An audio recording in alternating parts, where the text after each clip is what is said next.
नमस्कार विद्यार्थी मित्र हो, श्री वारणा विद्यालय वारणानगरच्या ऑनलाईन टीचिंगमध्ये आपले सहर्ष स्वागत आहे.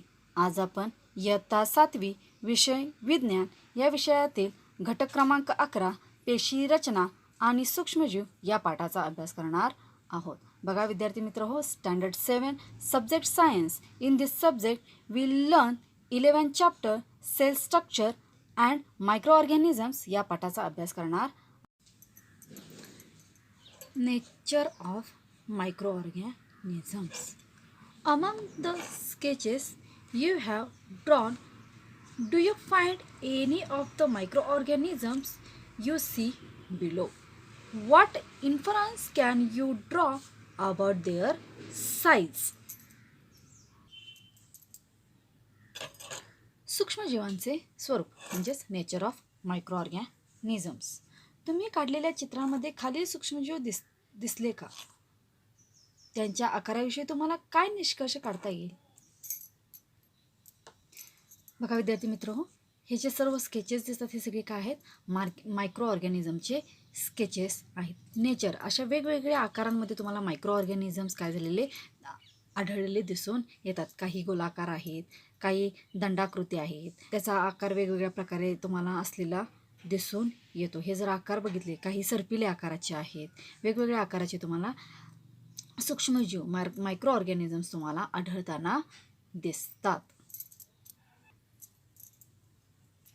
सम microorganisms like the fungus that grows on bread or standard of algae in pond are multicellular. However, most microorganisms such as bacteria and viruses are unicellular. They have a somewhat different cellular structure. They do not have the membrane bond organelles found in eukaryotic cell. The plasma membrane, cytoplasm, and nuclei are their only components. Such cells are called prokaryotic cells. काही सूक्ष्मजीव जसे पावावर येणारी बुरशी, डबक्यातील शैवालाचे तंतू हे बहुपेशीय सूक्ष्मजीव आहेत. तरी बहुतांश सूक्ष्मजीव हे एकपेशीय आहेत, जसे जीवाणू व विषाणू. या सूक्ष्मजीवांच्या पेशींची रचना थोडीशी भिन्न असते. या पेशी दृश्यकेंद्रकी पेशीत आढळणारी पटलापासून तयार झालेली अंगके आढळत नाहीत, तर यात फक्त प्रद्रव्य पटल, पेशीद्रव्य व केंद्रक द्रव्य एवढेच घटक. म्हणूनच यांना आदिकेंद्रकी असे म्हणतात.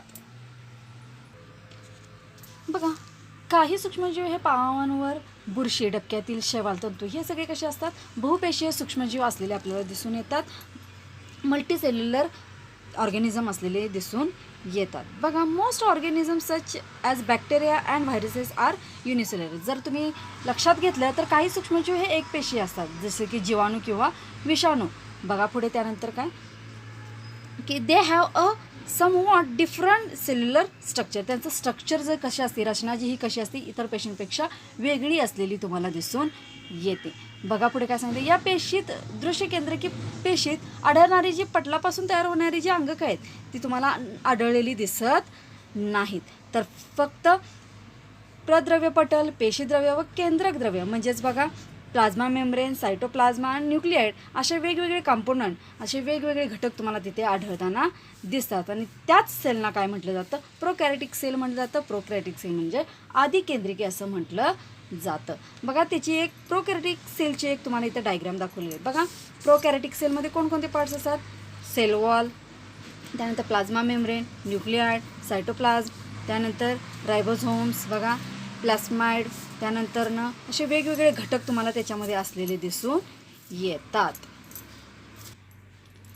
बघा, येथे तुम्हाला आदिकेंद्रिकी पेशीची काय केलेली आहे डायग्राम दाखवलेली आहे. बघा, पेशीपटल असेल, पदद्रव्य पटल असेल, त्यानंतर काब असेल, पेशीद्रव्य असेल, रायबोझोम्स असेल, प्लाझमिड असेल, अशा वेगवेगळ्या घटकांपासून हे आदिकेंद्रिकी पेशी तयार झालेली तुम्हाला दिसून येतात. अशी वेगवेगळी अंगके तुम्हाला आदिकेंद्रिकीमध्ये अस्तित्वात असलेली दिसून येतात. Growth of microorganisms. Each microorganism need a specific environment for growth and reproduction.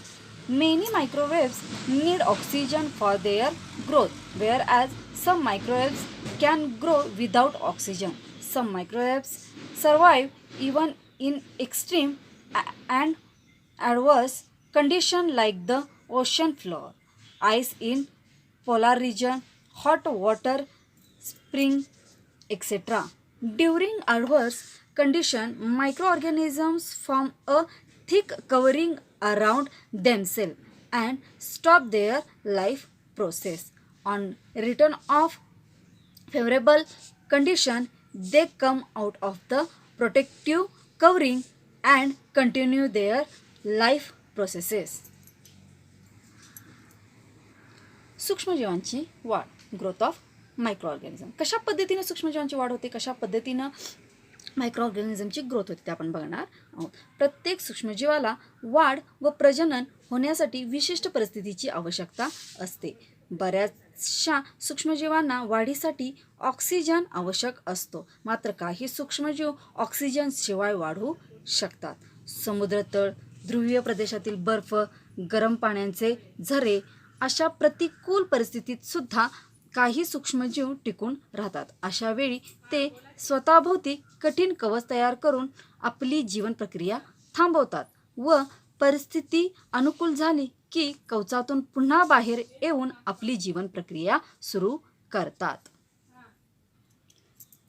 बघा काय सांगितले, each microorganism need a specific environment for growth and reproduction. काय सांगितले बा, प्रत्येक सूक्ष्मजीवाला वाढ व प्रजनन होण्यासाठी विशिष्ट परिस्थितीची आवश्यकता असते, तरच ते काय होऊ शकतात, योग्य पद्धतीने वाढू शकतात. वातावरण योग्य पद्धतीने त्यांच्या वाढीस अनुकूल असेल तरच ते सूक्ष्मजीव चांगल्या पद्धतीनं वाढू शकतात. पुढे काय सांगितलेलं आहे बघा, many microorganisms need oxygen for their growth. काय सांगितलं बघा, many microorganism need oxygen for their growth, whereas some microwaves can grow without oxygen. काही सूक्ष्मजीवांना वाढीसाठी ऑक्सिजनची गरज असते, तर काही सूक्ष्मजीवांना वाढ ही ऑक्सिजनशिवाय सुद्धा होऊ शकते. मग समुद्रतळ असेल, ध्रुवीय प्रदेश असेल, ध्रुवीय प्रदेशातील बर्फ, गरम पाण्याचे झरे अशा प्रतिकूल परिस्थितीतसुद्धा काही सूक्ष्मजीव काय होतात, टिकवून राहू शकतात असं आपल्याला दिसून आले आहे. अशावेळी ते स्वतःभोवती कठीण